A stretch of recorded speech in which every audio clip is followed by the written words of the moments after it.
Nested functions are functions defined within another function. This is the illustration of the nested functions.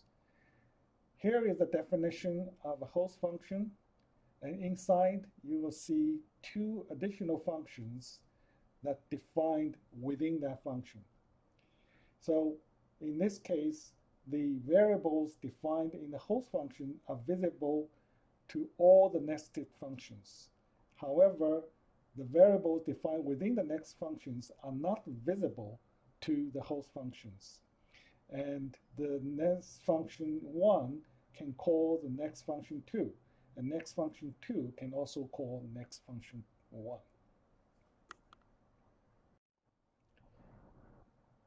We have learned three types of functions: the nested function, the local function, and the private function.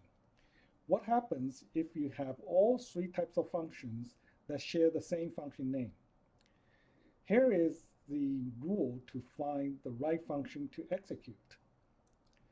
First, the MATLAB will check if it is a nested function, which means the function definition is within the caller function.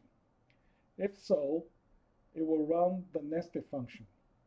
If not, it will check to see if the function is a local function, which means that the function is in the same M file.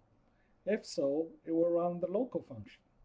If not, it will check if the function is a private function, which means it will look for a subfolder called the private and then try to locate if there's a function defined in that folder.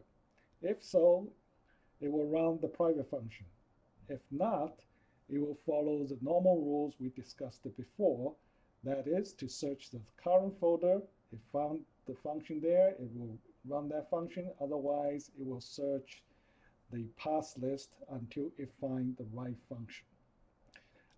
If none of the path works, then an error will occur because there's no function available to run.